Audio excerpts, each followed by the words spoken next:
আসসালামু আলাইকুম, কেমন আছেন সবাই? চলুন আজকে আপনাদেরকে নতুন আরেকটি ভিডিও নিয়ে উপস্থিত চলেছি দেখানোর উদ্দেশ্যে।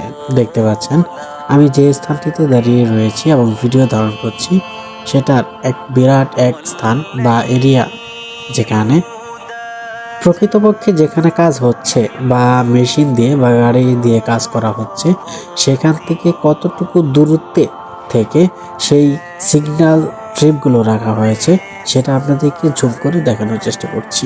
সাধারণত সৌদি আরবে গাড়ির স্পিড অনেক প্রখর ও দ্রুততা থাকার কারণে অনেক দূর থেকে এই সিগন্যালগুলো ব্যবহার করা হয়ে থাকে, যেন খুব সহজে দুর্ঘটনা না ঘটে। সাধারণত এই সংকেতগুলো রাত্রের আধারে লাইট জ্বলে থাকে এবং দূর থেকে অনেকেই অনায়াসে বোঝা যায় যে সেখানে কোনো কাজকর্ম চলছে।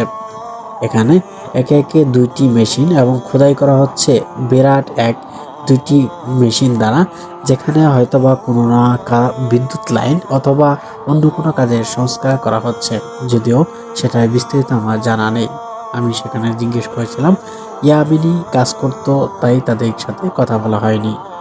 দেখতে পাচ্ছেন আমি দুই পাশের অন্তর থেকে ভিডিওটি ধারণ করে দেখানোর চেষ্টা করি কতটুকু দূরত্ব থেকে এই সিগন্যাল ট্রাফিক বা নমুনা রাখা হয়েছে, যেখান থেকে গাড়ি অনায়াসে স্লোলি ভাবে আসতে পারে বা অ্যাক্সিডেন্ট না হওয়ার সম্ভাবনা থেকে থাকে। সাধারণত এই সমস্ত কাজের দায়িত্ব ইয়ামিনী বা মাসরিরা নিয়ে থাকে। তারা এই সমস্ত বড় ধরনের কাজের দায়িত্ব নিয়ে থাকে এবং তারা করে থাকে, যেখানে টাকার পরিমাণ বেশি থাকে এবং সেগুলো তারাই করে থাকে। বাংলাদেশ, পাকিস্তান বা অন্য কোনো দেশের লোক সেই কাজগুলো করে না বললেই চলে।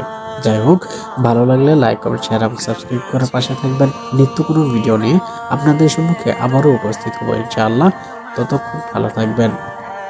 ধন্যবাদ সবাইকে।